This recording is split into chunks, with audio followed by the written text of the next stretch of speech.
The stars near the outer veil had always been quiet. They sat at the edge of known space, far from the busy trade routes and the great military stations of the Galactic Concord. For 300 years, those stars had watched over a peace that 14 different species had built together. It was a careful peace, made of rules and agreements and long, slow meetings in chambers that smelled of recycled air and old decisions. It was not a warm peace, but it held. Then the Vreth came. They did not send a message first. They did not follow the doctrine of calculated engagement, the set of rules that every member of the Concord had agreed to long ago. The doctrine said that wars must be declared, battlefields must be agreed upon, supply lines must be announced, civilian areas must never be touched. War, according to the doctrine, was something close to a game. A terrible game, but a game with rules. The Vreth did not play games. Their ships came out of deep space like a storm no one had predicted. They hit 3 Concord outposts in a single night. They did not stop to talk. They did not wait for a response. By the time the Concord War Council had gathered at Command Station Aurelian, 2 of those outposts were gone. The 3rd was burning. The council chamber was large and cold. Around the long table sat representatives from 12 of the 14 Concord species. The Sularani were the tallest, 4-armed and slow-blinking, their skin a deep silver gray under the lights. The Kef stood smaller, with wide eyes that caught every flicker of movement.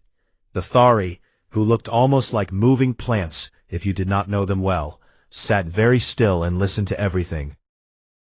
High Marshal Doveth Khan of the Sularani stood at the head of the table. He was the greatest military mind in the Concord, and everyone in the room knew it. He had fought in 4 declared wars and won all of them. His plans were perfect. They had never failed. He spread his 4 hands across the map table and showed them what the numbers said. The numbers were not good.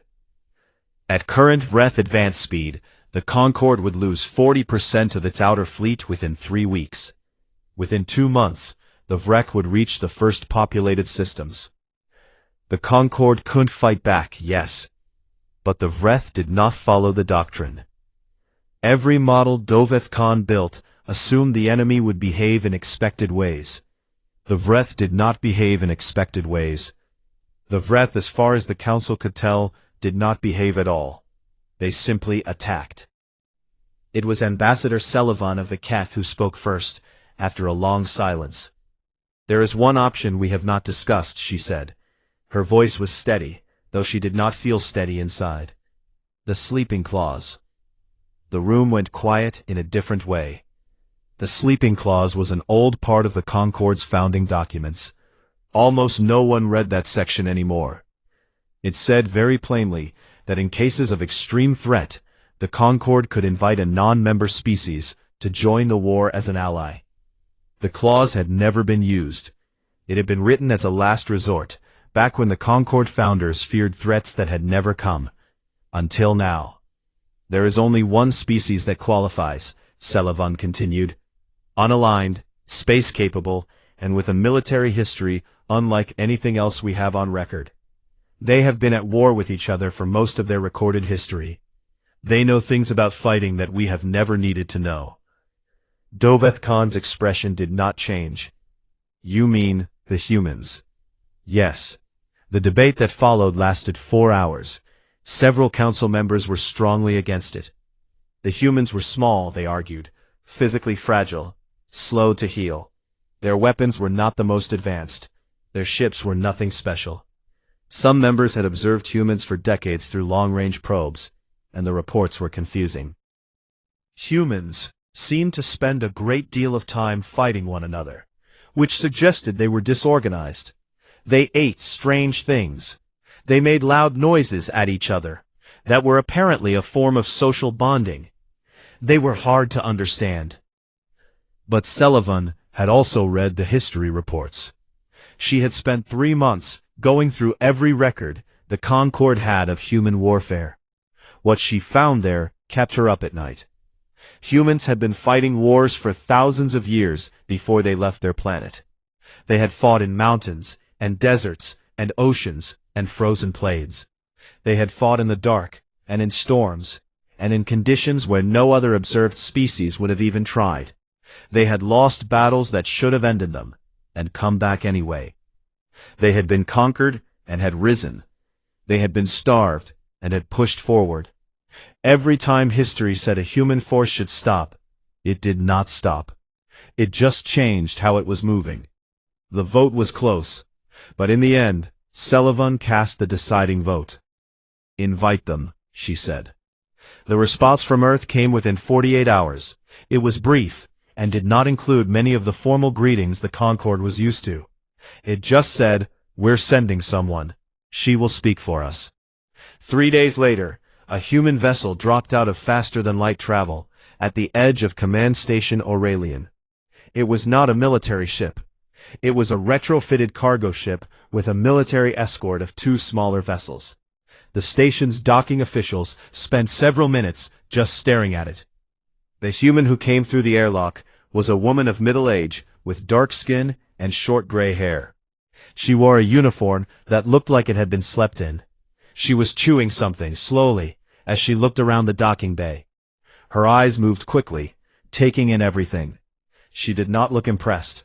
She did not look scared. She looked like someone who had walked into many rooms she had never seen before and come out the other side every time. Her name was Commander Yara Osei. She had served in 3 different branches of the Earth Military Coalition. She had won medals she never talked about, and made decisions that were still taught in training academies back home.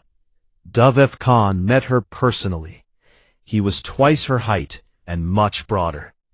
He looked down at her with the careful, measuring expression he used when assessing a new kind of threat. She looked up at him without tilting her head back very much. "Commander Osei," he said formally, "we are grateful for the response from your world." "Sure," she said. She was still chewing. "Show me what you've tried, then I'll show you what you haven't." Doveth Khan blinked all 3 of his eyes, one after the other. In Sularani body language, that meant something close to, "I am not sure what to make of this, but I am willing to find out." He led her to the war room. Behind them, through the viewport, the stars of the outer veil burned quietly. Somewhere out past them, the Vreth were still moving. They had not stopped. They had not sent any messages. They were simply coming, steady and certain, like a tide that did not know what the word no meant. The Concorde had its tactics.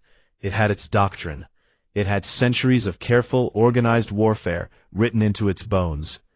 And now it had one human woman chewing something unidentifiable, walking into the most important meeting in 300 years like she had nowhere better to be. The war room at Command Station Aurelian was the most advanced strategic space in the Concorde.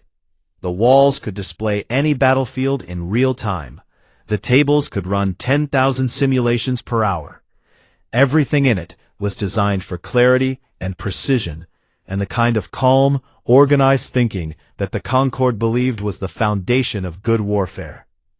Yara Osei stood in the middle of it and spent 20 minutes reading through the current battle plans without saying a word. Doveth Khan watched her from across the table. He had not expected her to be quiet for so long. Humans, in his limited experience of their communication records, were rarely quiet. Finally, Yara looked up. "Okay," she said, "walk me through it. All of it. Every part of what you're planning and why." Doveth Khan nodded to his senior strategist, a tall Sularani named Reskavan, who began to explain. The Concorde plan was, by every standard the Concorde used, excellent. The fleet would form a defensive line at the Kareth Corridor, a natural choke point in the asteroid belt.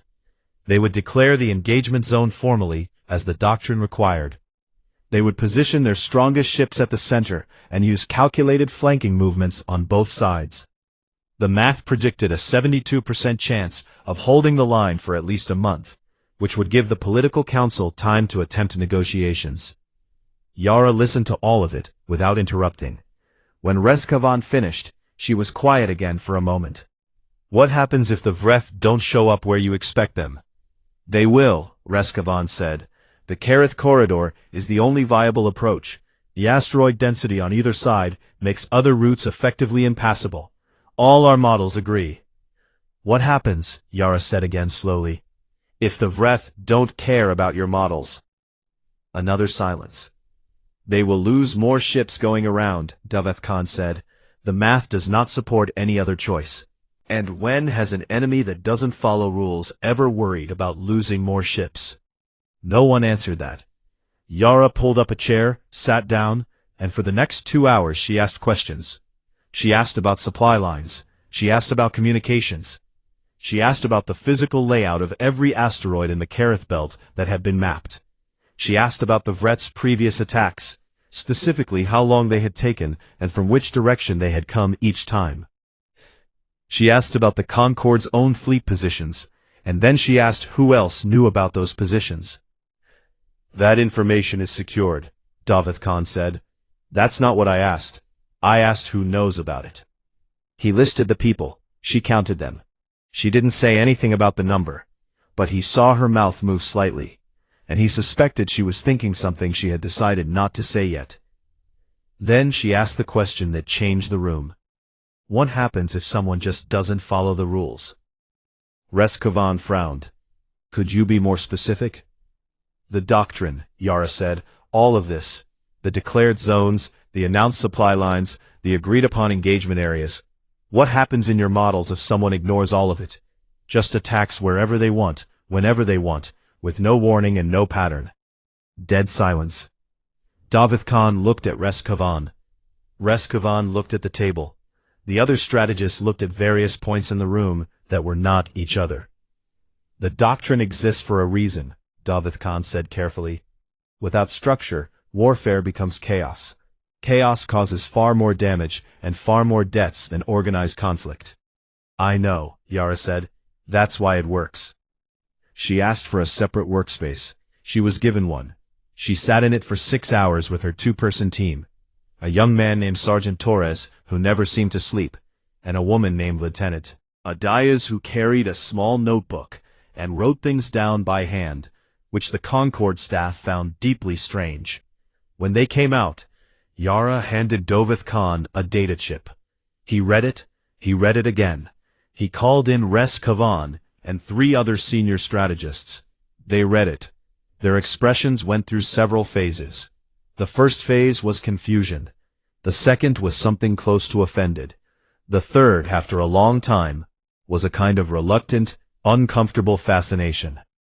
The human plan involved feints, not small feints, large ones, designed to make the Vreth think the entire Concord fleet was somewhere it was not. It involved attacking Vret's supply routes, which were not declared engagement zones and had never been touched before. It involved moving ships through parts of the asteroid belt that Concord navigational charts listed as highly dangerous. It involved something called a ghost fleet, which was a group of unmanned decoy ships programmed to broadcast fleet signals. And somewhere in the middle of it, it involved giving a significant amount of decision-making power to individual ship captains in the field, rather than coordinating everything from the command station. This is barbaric, Doveth Khan said.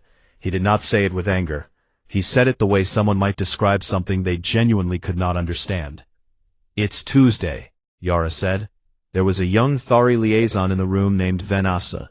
She had been assigned to work with the human team as a translator and communications link. She had barely spoken since Yara's arrival.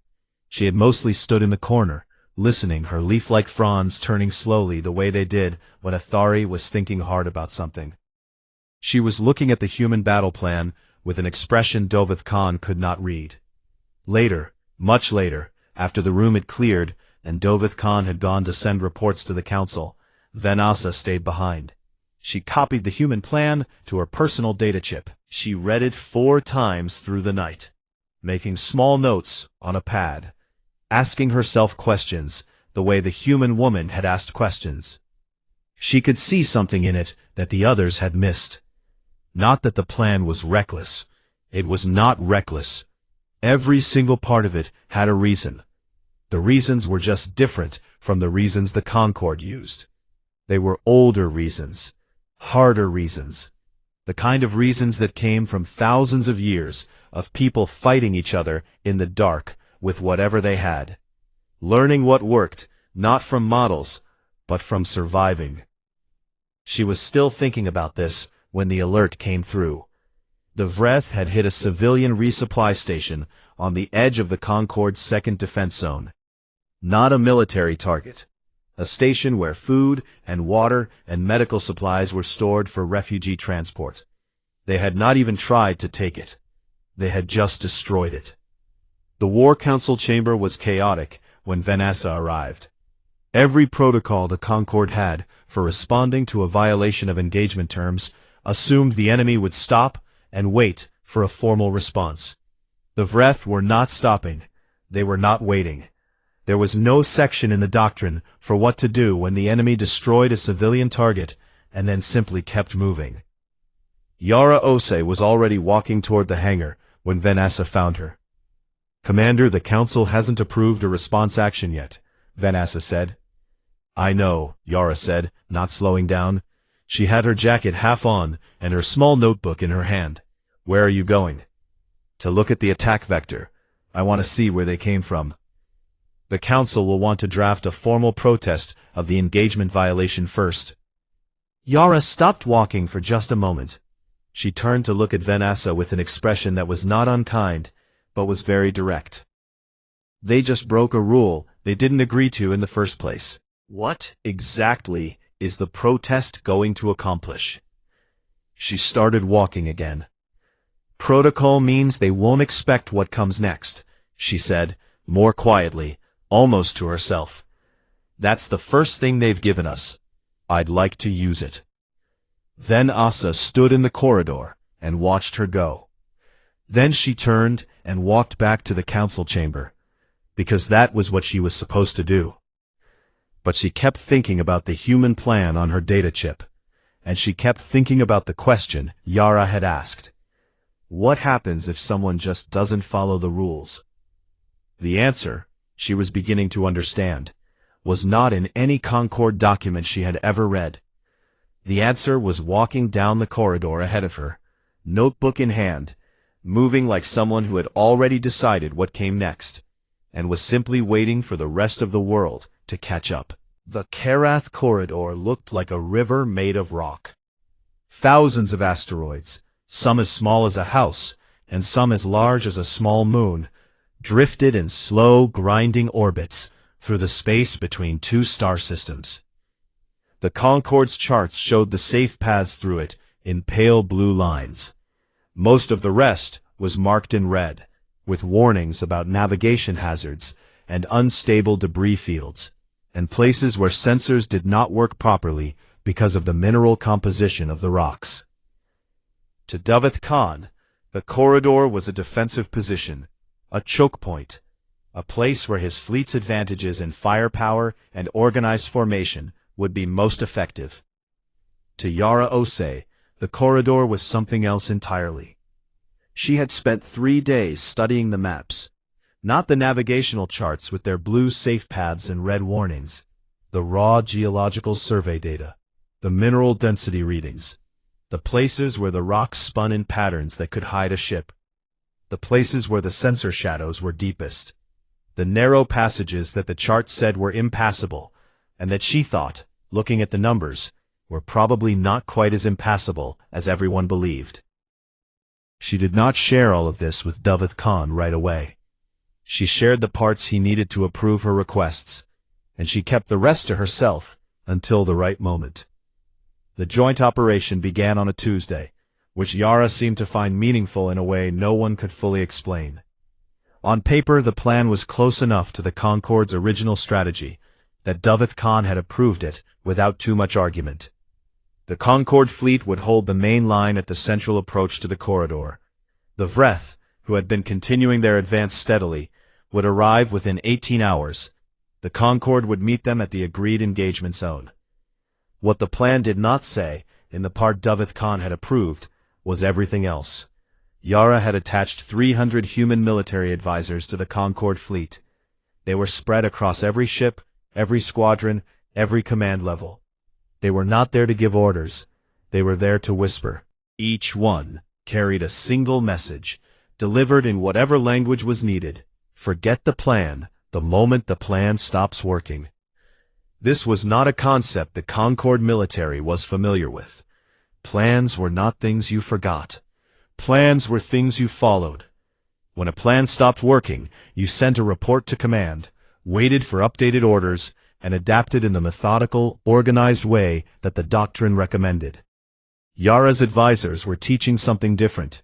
They were teaching what happened after the plan broke. They were teaching how to think in the space between one decision and the next, when there was no time to send a report, and no updated orders were coming. And the only thing between you and disaster was your own judgment. The Vreth arrived 16 hours later, earlier than expected.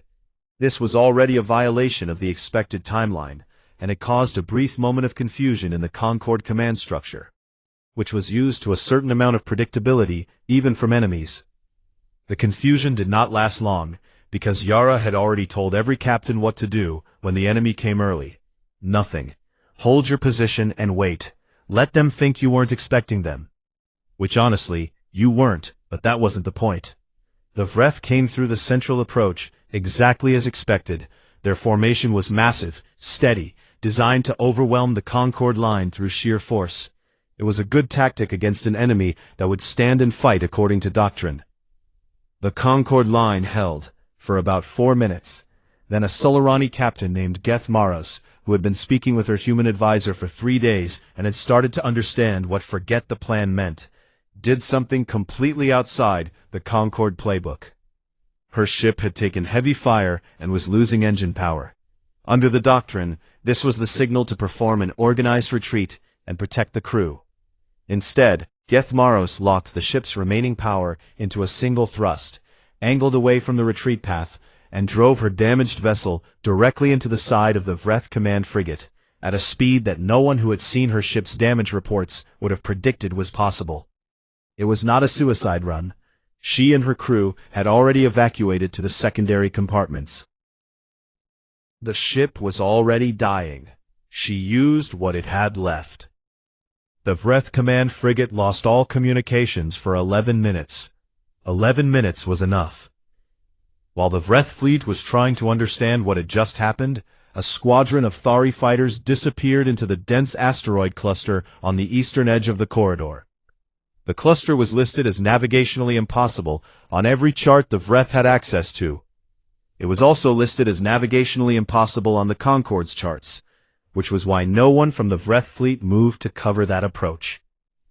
The Thari pilots made it through the cluster on open comms with a human pilot named Torres, who talked them through every turn and every roll and every moment where the gap between two rocks was smaller than their own wingspan, calm as a man reading directions to somewhere he had been before. He had not been through that cluster before. He was reading the sensor data and thinking 3 seconds ahead of each decision, and he had grown up in a mountain range on Earth where the paths were not much wider. The Thari fighters came out the other side of the cluster behind the Vreth fleet. Behind. Not in front, not beside, behind, where no enemy had ever appeared in the recorded military history of the Concord. Meanwhile, Yara herself had taken a small shuttle into the densest part of the debris field near the southern edge of the corridor. She had turned off the shuttle's transponder and turned on a military-grade signal broadcaster. She began transmitting distress signals in Concord fleet codes, mimicking the signatures of 3 different warships in trouble. The Vreth flanking force, which had been moving around the southern asteroid field to hit the Concord line from the side, stopped.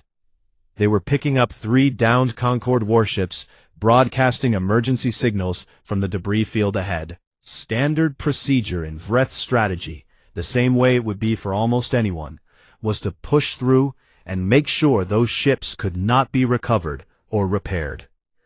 They flew into the debris field, looking for 3 dying warships. What they found instead was a pre-positioned Concord kill zone that had been waiting in the rocks for 12 hours. The Battle of the Karath Corridor ended in 6 hours and 14 minutes. The Concord's models had predicted it would take 3 weeks to lose the corridor to the Vreth. It had taken the Vreth less than 7 hours to lose it to the Concord. In the after-action room, Davith Khan sat in front of the battle report for a long time without speaking. Vanessa sat across from him, her fronds very still. Torres was asleep in a corner chair.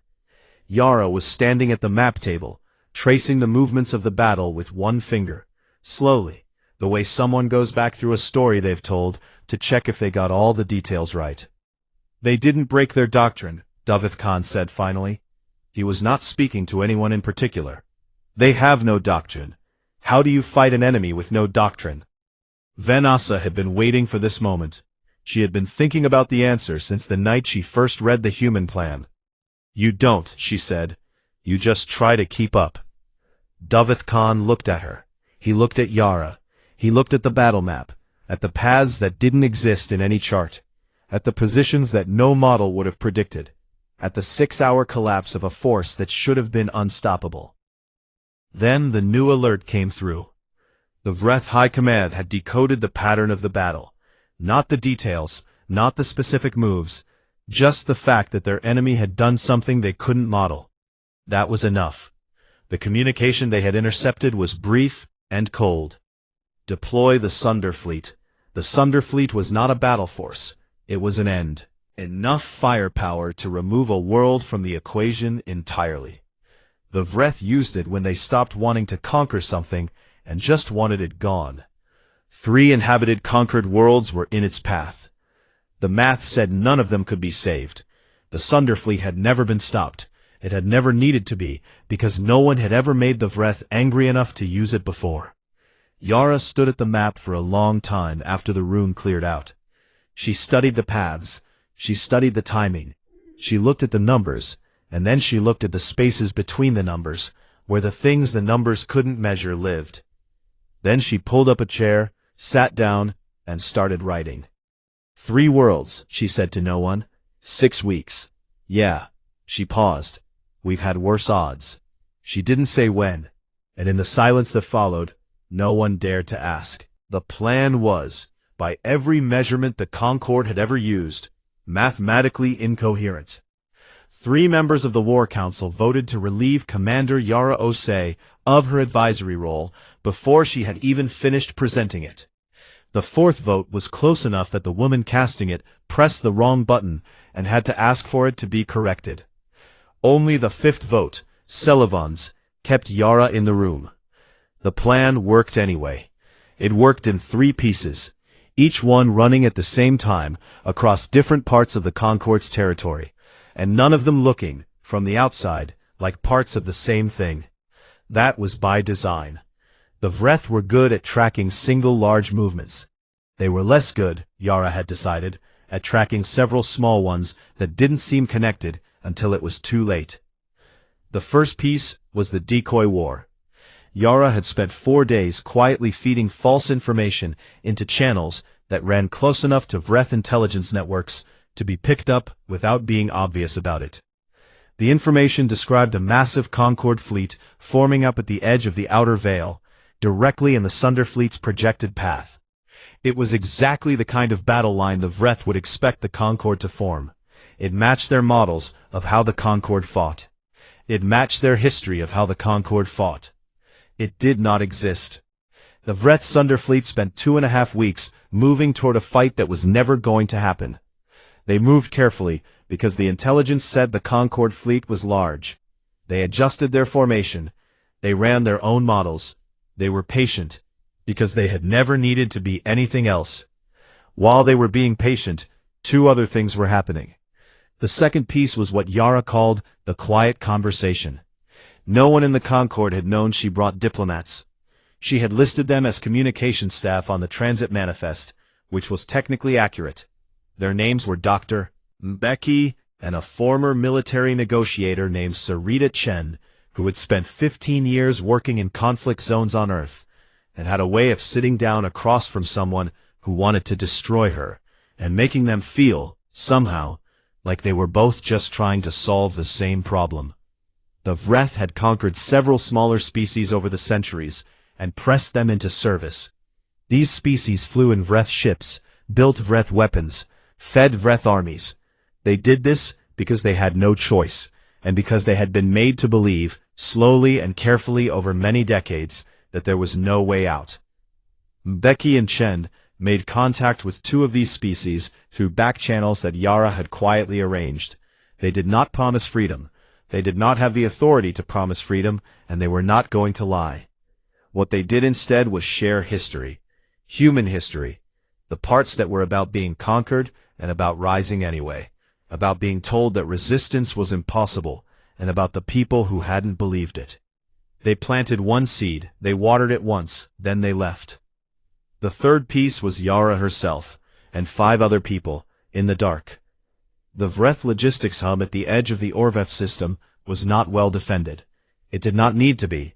It was deep in Vreth territory, surrounded by Vreth ships, maintained by Vreth-controlled workers.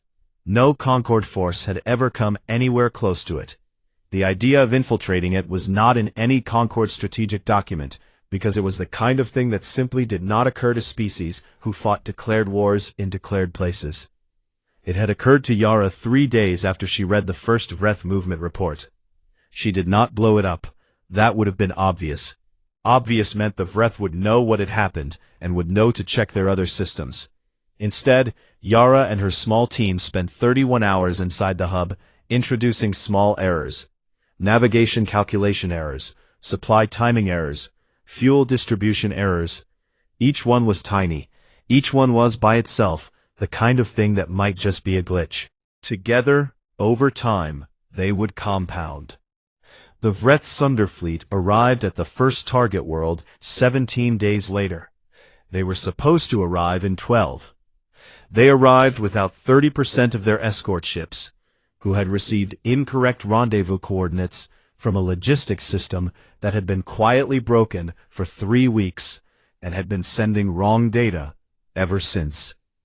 They arrived running on fuel calculations that were off by 8%, which did not sound like much until you were trying to hold a precise formation while firing planet cracker weapons.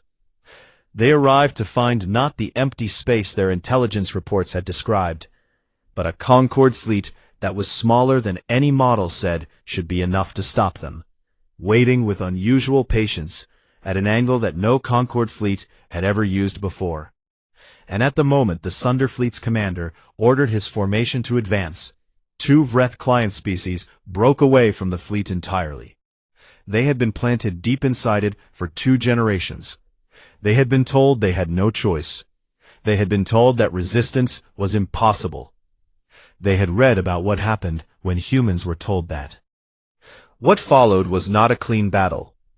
It was not the kind of engagement that would be studied in academies for its brilliant formation choices or its perfect adherence to doctrine. Ships were in the wrong places. Orders changed 3 times in the first 20 minutes.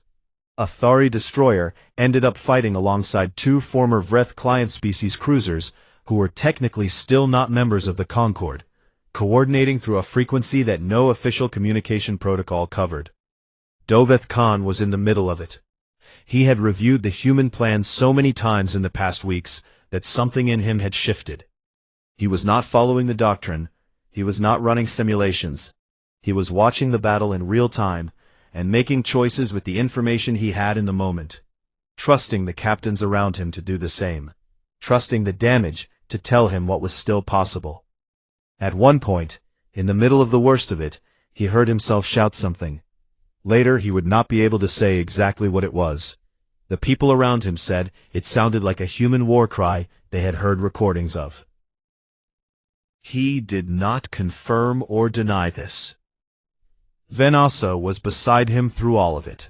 She had been with the fleet since the 2nd week, and she had stopped being a liaison and started being something else. A version of herself that she had not known was there until the battle plans came and the doctrines stopped being enough. By the end of the 2nd day, the Sunder fleet was broken. Not destroyed, broken, scattered. The planet cracker weapons were never fired. 3 worlds that were supposed to be gone were still there, still lit by their stars, still full of people who would never know exactly how close it had been. The Vreth High Command sent a ceasefire request on the 4th day. The Concord Council received it with enormous relief. The doctrine had a very clear process for accepting ceasefires. Forms were filed, communications were drafted. The formal language of ending was prepared with the same careful attention that the formal language of beginning had always received. Yara sat in the back of the council chamber and watched them work. She did not interrupt. She did not argue. She let them do what they needed to do. But before the first session of ceasefire talks began, she found Vanessa in the corridor outside the chamber. She held out a sealed document, flat and plain, with no markings on the outside. "Hold on to this," Yara said. "What is it?" "Plan B." Vanessa looked at the envelope. She looked at Yara. "Humans always have a plan B?" Yara put the envelope in Vanessa's hands and closed her fingers around it. 1 year after the ceasefire of Kareth, Command Station Aurelian looked different, not physically. The walls were the same cold gray metal. The corridors were the same recycled air. The war room was still the largest room on the station, still full of maps and models and the quiet hum of thinking machines. But the people in it were different. Or maybe they were the same people who had learned something they could not unlearn. The ceremony for humanity's associate membership in the Galactic Concord was not a small event. Representatives from all 14 member species attended, along with observers from the 2 former Vreth client species who were now in the early stages of their own membership applications. The hall was full of beings of every shape and size and atmospheric requirement, many of them wearing translation devices, all of them there for the same reason. Commander Yara Osei came in last. She was wearing a better uniform than last time, still slightly rumpled, but noticeably better. She was still chewing something. She stood at the front of the room while Sullivan read the formal language of membership, and she looked out at the assembled faces with the same expression she had worn walking into the docking bay a year ago, like someone who had walked into many rooms she had never seen before, and knew from long experience that she would come out the other side. High Marshal Doveth Khan gave the address. He had written it himself, which was unusual. The council had offered to have their official speechwriters prepare something. He had declined. He stood at the podium, tall and silver gray under the lights, his 4 arms clasped in the formal position of respect, and he said what he had been thinking about for 11 months. "We invited humans because we had no other option. We survived because they had no other mode." It was not a long speech, but those 2 sentences would be written on the wall of the Aurelian Council Chamber within the year, and quoted in every introduction to the Concord's new alliance doctrine for the next 2 centuries. Vanessa was in the front row. She had been promoted twice in the past year, which was unusual for a Thari of her age. She had also written something unusual, a 900-page study of human warfare doctrine, the first of its kind, prepared for the Concord's strategic archives. The study was comprehensive. It covered everything from the earliest human conflicts to the recent battles, and it traced a single thread through all of them.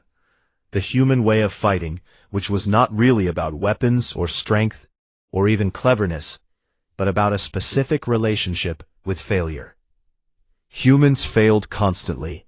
They expected to fail. They planned for failure the way other species planned for success, because thousands of years of surviving their own history had taught them that the question was never whether something would go wrong. The question was always what you did next. The executive summary of Vanessa's 900-page study was 3 words: adapt, absorb, endure. She was still thinking about those words when 6 months after the ceremony, the Vreth made a small incursion at the border. Just a probe, 2 ships crossing into Concord space and pulling back before any response could be organized. A test. The Vreth did this sometimes, after a ceasefire, to see if the other side had gotten comfortable. Vanessa went to her quarters and took out the sealed envelope Yara had given her. She opened it. Inside was a single handwritten page, not typed, not data encoded, written in pen on paper, in the careful, slightly slanted handwriting she had come to recognize as Yara's. The plan was detailed and specific, and deeply strange in the way all human plans were strange. Full of pieces that looked unrelated, until you saw how they fit together. It took the Concord forces 11 hours to execute it. The Vreth probe was not just repelled, it was made into an example. Not a violent one. Nothing was destroyed that did not need to be destroyed. But the two Vreth ships that crossed the border found themselves, within 2 hours, completely isolated. Their communications were jammed. Their navigation systems received conflicting data from 3 different directions.